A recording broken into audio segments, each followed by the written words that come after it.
Now, to be honest, a proper send-off will be like how they're doing with Monet. Monet, she got the origin story about her life. We saw, some of her background. We've been seeing, her trying to build her family back up. Of course, she does continue to lie, but she's been here for a while. And I believe they kind of gave her the proper send-off if it was her last season, which is going to be her last season regardless. But I'm talking about if she was to get dropped off. Now it's a war. It's time for Carter and Noma to go. They've been plotting against me. You'll have to take out Carter. I'm tired of those motherfuckers thinking they can stand against me. What you gonna do now, Tariq?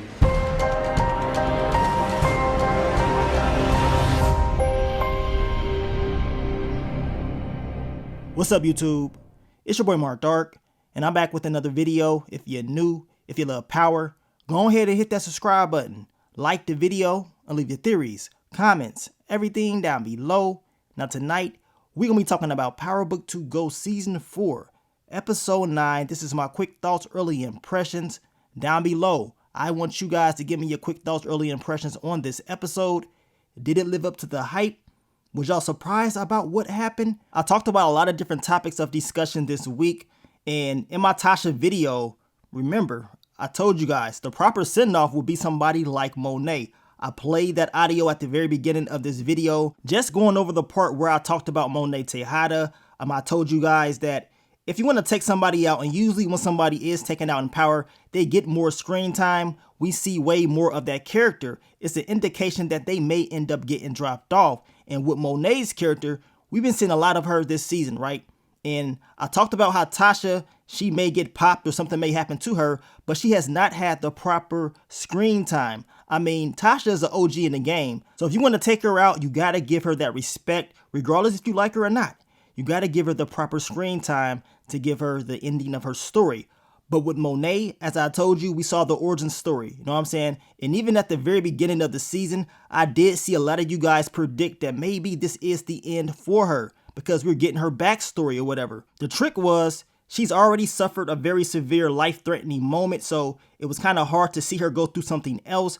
But based off the way that the season was going, anybody can get it. No one is safe. So Monet, she could have got popped and dropped off like she just did in this episode, just like anybody else. So to me, I was not surprised at all. I was looking for more of a betrayal type twist in this episode. Did not see that. But for Monet to go out, she went out with the bang. You know what I'm saying? Went out guns blazing. She knew what time it was. She went out to Tupac. That was the part that I was telling you guys about on how it was going to be like a musical part with a lot of action. And that was it. And the director of this episode, he stated that, a big musical part was going to happen. So that's how I knew we was going to get that part. But I didn't know which song it was going to be or whatever and who it would be by. But as far as the whole episode, as I was watching it, to be honest with you guys, I'm watching this episode and I'm just waiting for this big moment because I know what's going to happen. You can feel it. You can tell when death is in the air and power. The whole time I'm watching it, I'm like, man, something's going to happen. Somebody getting dropped off. And I knew they was going to wait to the end of the episode just based off how it was going.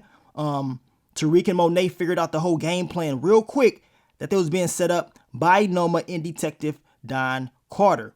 Now, the whole game plan to take out Noma, to me, was stupid.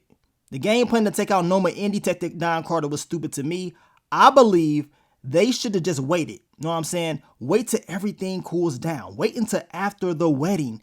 Don't do it during the reception and all that stuff. Just give it a little bit more time. You know what I'm saying? Because by doing it there is more of a risk that y'all gonna mess up, which y'all did. And, why do it that quick? But they did it anyway. It is what it is. I understand it's TV.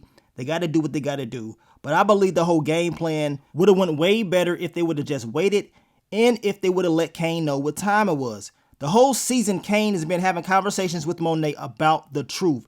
Let him know what y'all doing. But she continued to lie to him. He ended up finding out the truth about what she was up to, stealing Noma's, product and all that stuff. And she continued to lie to him the whole time. He knows the truth. And all he really wanted was her to tell him the truth. Had that happened, things would have played out way different. You know what I'm saying? I understand Tariq's perspective by not trusting Kane, but we know as viewers watching it, Kane, he continued to look out for his family when it was all said and done. he could have easily told Noma what time it was, right? He could have easily already switched and, made that move with Noma, but he didn't. He's family first. And in this episode, Kane made it quite clear to Noma, like, he's going to look out for his family no matter what. And he was willing to die, but we know Monet, she came in and she put her life on the line to save her boy. And that's what she did, you know what I'm saying? So she went out guns blazing, and I guess we can say we smoking on that Monet pack.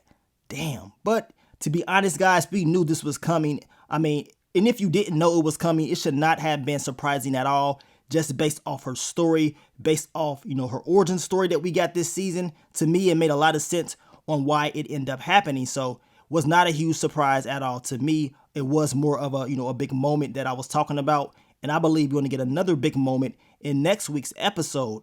Also, Detective Don Carter, he got hemmed up, luckily, because of Braden. That boy Braden was on that coke.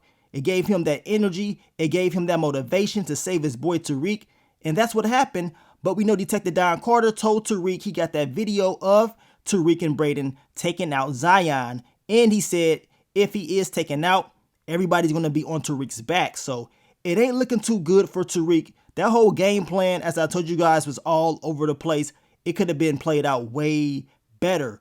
Your boy Davis McLean, he put in a lot of work this episode. He caught a body. You know what I'm saying? He said, you know what? I ain't going out like that. I got to make sure this game plan goes as planned. And he did his part.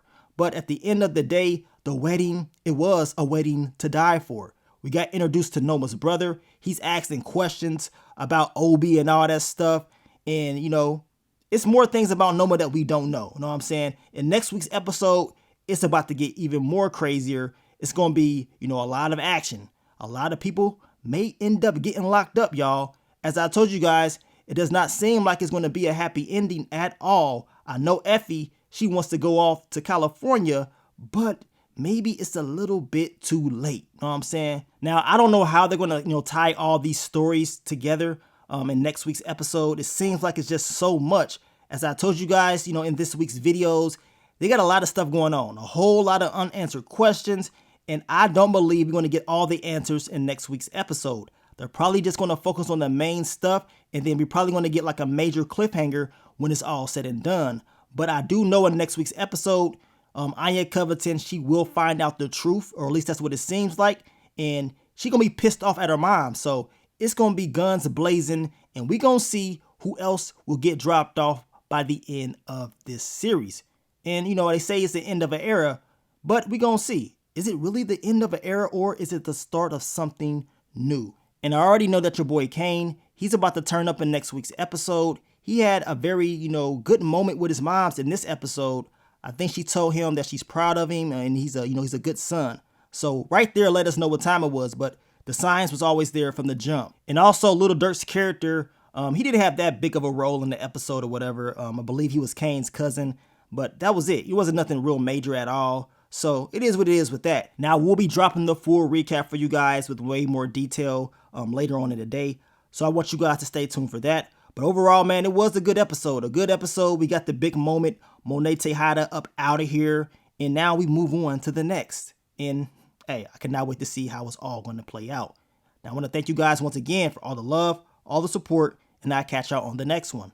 But let me get up on out of here, man. It's your boy Mark Dark. I'm out. Peace.